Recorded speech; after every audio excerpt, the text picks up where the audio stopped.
नमस्कार। तो चलिए शुरू करते हैं आज का अभ्यास। दोनों हाथों को घुटनों पर रख दीजिए और ओम का उच्चारण कीजिए।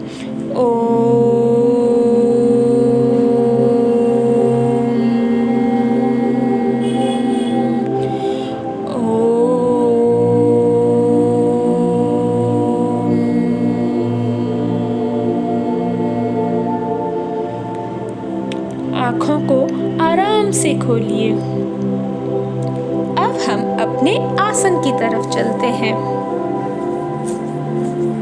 अब सुखासना की अवस्था में बैठते हुए अपने राइट हाथ को अपने मैट पे रखना है और अपने लेफ्ट हाथ को राइट हैंड की तरफ झुकाना है। आप देख सकते हैं कि हमने अपने हाथ को मैट पर रख दिया है और हमारा दूसरा हाथ ऊपर की ओर जाते हुए राइट हाथ की ओर मैट पर जा रहा है।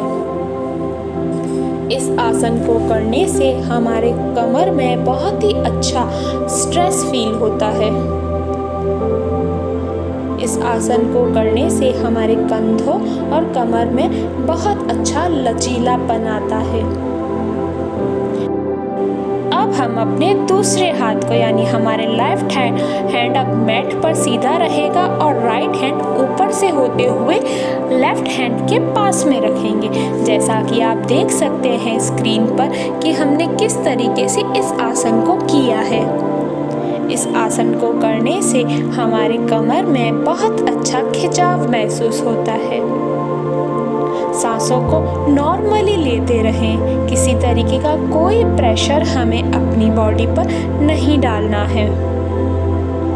इस आसन को हम थोड़ी देर और कंटिन्यू करेंगे। अब हम अपने राइट हैंड को मैट पर रख देंगे और लेफ्ट हैंड को ऊपर से घुमाते हुए राइट हैंड के पास में रख देंगे। जैसा कि आप स्क्रीन पे देख रहे हैं, बस वैसा ही हमें करना है। नेचुरली सांस लेते रहिए। अपनी सांसों को न रोकें। यदि आप अपनी सांसों को रोकते हैं तो आपकी बॉडी टेंस हो जाएगी। तो नेचुरली सांस लेते रहिए और आसन को कंटिन्यू रखिए। अब हम अपने लेफ्ट हैंड को नीचे मैट पर रखेंगे और राइट हैंड ऊपर से जाते हुए लेफ्ट हैंड के पास में रखेंगे। इस आसन को करने से हमारी रीढ़ की हड्डी बहुत ही मजबूत होती है और हमारे शरीर में बहुत अच्छा लचीलापन आता है। अब हम अपने अगले आसन की तरफ चलते हैं। मैट पर सीधे ही बैठ जाइए। अपने दोनों पैरों को आगे की ओर यानी हमारे तलवों को जोड़कर आगे की ओर रख दीजिए और हमारे दोनों हाथों को घुटने पर रखिए और अपनी बॉडी को यानी हमारी पीठ को आगे यानी नीचे की ओर धकेलिए। अपनी दृष्टि को आगे की सामने की ओर रखिए। जैसा कि आप स्क्रीन पे देख रहे हैं कि हमने अपनी बॉडी को किस पोस्चर में रखा हुआ है। यह आसन बद्धकोण आसन का वेरिएशन है। यह आसन हमारे जांघों और हिप्स की फ्लेक्सिबिलिटी को बढ़ाता है। यह हमारी रीढ़ की हड्डी को खिंचाव देता है। हमारी घुटनों और भीतरी जांघों को भी खिंचाव देता है। बीच में थोड़ा रेस्ट लेते हुए हम फिर से इसी अवस्था में आ जाएंगे। इस आसन का नियमित अभ्यास करने से माहवारी में होने वाली समस्याओं को भी दूर करता है ये आसन। इस आसन में हमें अपनी सांसों को नॉर्मली लेते रहना है। किसी तरीके का कोई एक्स्ट्रा प्रेशर अपनी बॉडी पर नहीं डालना है।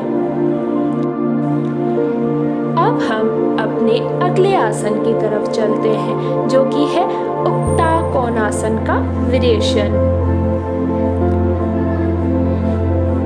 इस आसन में हमने अपने दोनों घुटनों को मोड़ लिया है।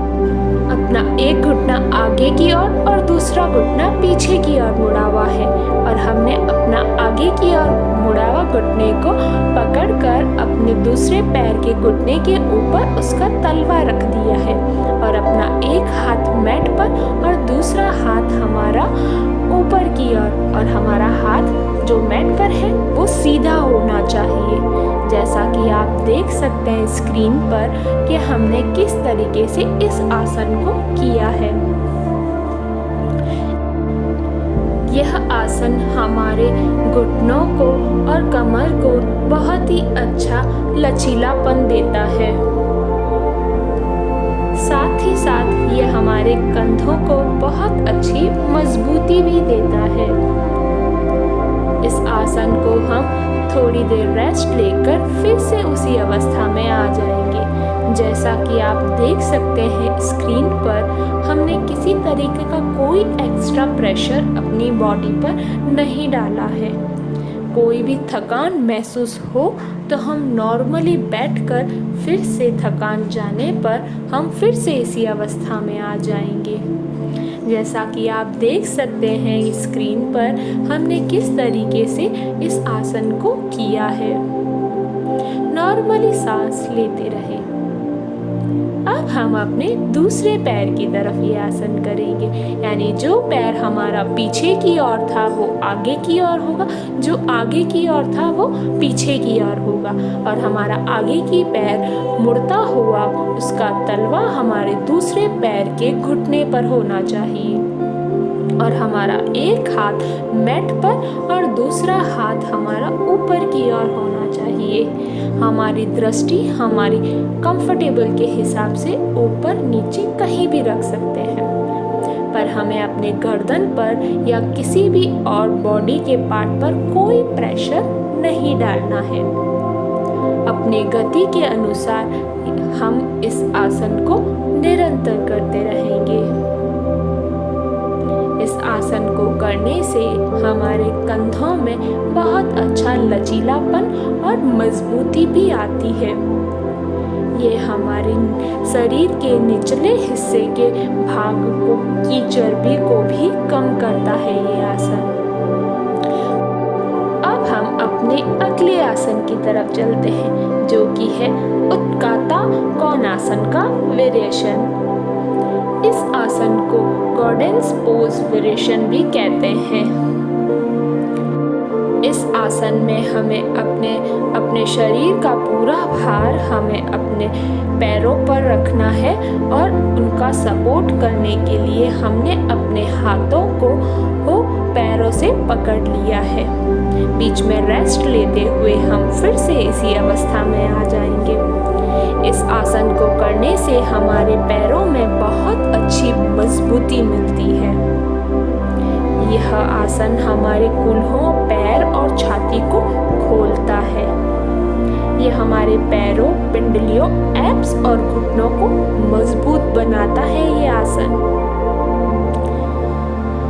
अब हम अपने अगले आसन की तरफ चलते हैं। अपना राइट पैर मैट पर आगे की ओर फैला दीजिए और अपना लेफ्ट पैर घुटने से मोड़ते हुए पीछे की ओर कीजिए और अपने दोनों हाथों को पीछे की ओर करते हुए टच कीजिए और अपना राइट पैर की एड़ी को थोड़ा ऊपर कर दीजिए।